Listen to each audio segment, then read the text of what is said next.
आज हम आपको इम्यून सिस्टम के बारे में बताएंगे। तो इम्यून सिस्टम के अंदर क्या क्या चीज़ें आती हैं।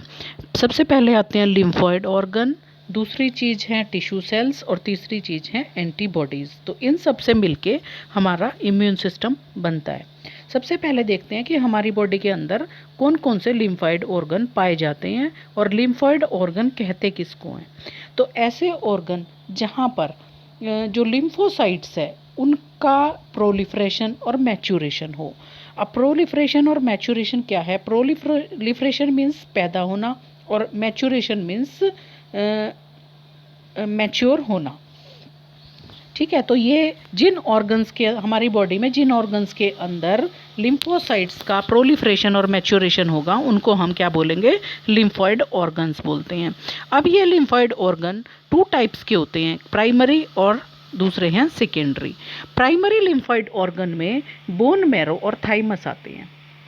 ठीक है, अब जो देखते हैं कि ये किस किस तरह के ऑर्गन हैं।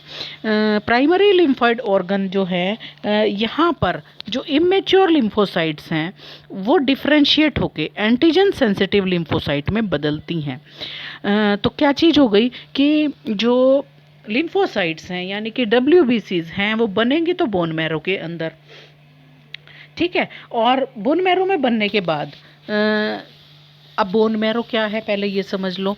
ये जो हमारी बॉडी की लॉन्ग बोन्स हैं उनकी कैविटी जो होती है, सबसे अंदर वाली जो कैविटी होती है उसके अंदर फैट टिश्यूज़ पाए जाते हैं और बहुत सारी ब्लड वेसल्स होती हैं। तो इसी को हम बोन मैरो कहते हैं। अब ये दो तरह की होती हैं, रेड और येलो बोन मैरो। तो सभी तरह की जो ब्लड सेल्स हैं वो यहाँ पर बनती हैं। और ह्यूमन बॉडी के अंदर जो बी लिम्फोसाइट्स हैं उनकी प्रोसेसिंग लीवर के अंदर भी होती है, लेकिन कब? जब वो फीटस स्टेज में होते हैं। लेकिन उसके बाद शुरू की जो फीटल स्टेज होंगी उसमें होगा लीवर के अंदर उसके। लेकिन बाद की जो फीटल स्टेजेस हैं और बर्थ के बाद ये प्रोसेस फिर कहाँ पर होगा? ये फिर लीवर के अंदर नहीं होगा। अब बोन मैरो आपको समझ आ गया। दूसरी चीज़ आती है थाइमस। ये हम आपको क्या पढ़ा रहे हैं? प्राइमरी लिम्फॉइड ऑर्गन के बारे में बता रहे हैं। तो पहला था बोन मैरो और दूसरी चीज़ है थाइमस। अब थाइमस क्या है? ये हमारी ब्रेस्ट बोन के नीचे यानी कि जो स्टर्नम होती है उसके तो नीचे पाया जाता है और हार्ट के ऊपर की तरफ एक छोटा सा पिंक कलर का बाइलोब्ड ऑर्गन होता है। ये बर्थ के टाइम पर बहुत बड़ा होता है, लेकिन जैसे जैसे एज बढ़ती है ये छोटा होता चला जाता है। अब आते हैं हमारे सेकेंडरी लिम्फॉइड ऑर्गन। तो सेकेंडरी लिम्फॉइड ऑर्गन क्या होंगे?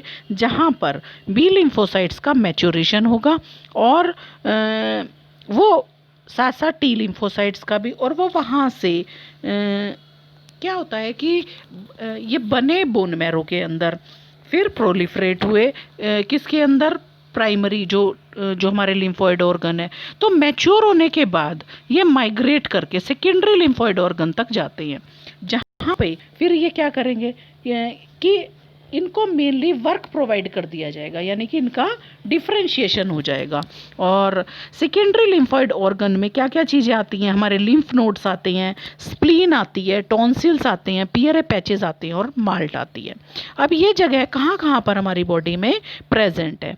तो इस डायग्राम में आप देखेंगे कि जितनी भी लिम्फ वेसल्स होती हैं उनके बीच बीच में शॉर्ट इंटरवल्स पर क्या है? इन लिम्फेटिक वेसल्स के अंदर छोटे छोटे नोड्स प्रेजेंट होते हैं और ये नोड्स क्या करती हैं? ब्लड के फिल्टर यूनिट का काम करती हैं और साथ साथ यहाँ पर कुछ लिम्फोसाइट्स बनती भी हैं। और ये कहाँ पर पाई जाती हैं? यहाँ पर देखो इस डायग्राम में भी दिखा रखा है कि ये हमारे जो आर्म पिट्स है, जो हमारी आर्म पिट्स है उसके अंदर ये पाई जाती हैं। और उसके अलावा ग्रोइन रीजन जो होता है उसके अंदर भी ये काफ़ी अमाउंट में, सबसे ज़्यादा अमाउंट में पाई जाती हैं। तो ये हो गए लिम्फ नोड्स। फिर आता है स्प्लीन। अब स्प्लीन कहाँ पर पाया जाता है? ये भी हमारी बॉडी का एक सेकेंडरी लिम्फॉइड ऑर्गन है जो स्टमक के आसपास पाया जाता है, लगभग पीछे की तरफ पाया जाता है। और इसमें भी सभी तरह की ब्लड सेल्स बनती हैं, लेकिन सिर्फ फीटल स्टेजेस में। लेटर जो स्टेजेस होंगी वो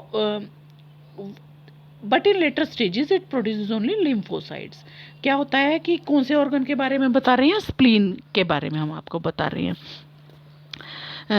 कि भाई स्प्लीन क्या करता है कि जब किसी भी पर्सन की फीटस वाली स्टेज होती है तो उस टाइम पर तो ये सारी तरह की ब्लड सेल्स प्रोड्यूस कर देता है क्योंकि बोन मैरो उतनी डेवलप नहीं होती। लेकिन जो लेटर स्टेजेस होती हैं वो तब सिर्फ ये लिम्फोसाइट्स प्रोड्यूस करने का काम करता है। इसके अलावा ये WBC और RBCs को अपने अंदर स्टोर भी रखने का काम करता है, इसलिए इसको ब्लड बैंक भी कहा जाता है। इसके अलावा इसको RBCs का ग्रेवयार्ड भी बोलते हैं क्योंकि यहाँ पर जो RBCs हैं वो डेड होने के बाद इकट्ठा हो जाती हैं, तो ये ब्लड को फिल्टर करने का काम करता है। नेक्स्ट आते हैं टॉन्सिल्स। ये भी लिम्फोइड टिश्यूज़ होते हैं जो हमारी बॉडी में जगह जगह पर प्रेजेंट होते हैं और स्पेशली जो थ्रोट वाला रीजन है उस जगह पर ये पाए जाते हैं, पैलेट वाले रीजन में और फेरिक्स जो फेरेंजियल रीजन है उसमें पाए जाते हैं। लिंगुअल टॉन्सिल्स भी होते हैं, तो ये भी ब्लड को फिल्टर करने का काम करते हैं और इनमें भी RBC की प्रोडक्शन होती है। फिर आते हैं पियरे पैचेस। अब पियरे पैचेस क्या हैं, ये सिर्फ इंटेस्टाइन वाले एरिया के अंदर पाए जाते हैं। तो अब इसमें क्या होगा कि ये भी क्या करेंगे, छोटी छोटी नोड्स होंगी कहाँ पर, इंटेस्टाइन में जगह जगह पर, जो लिम्फोसाइट्स को प्रोड्यूस करने का काम करेंगी।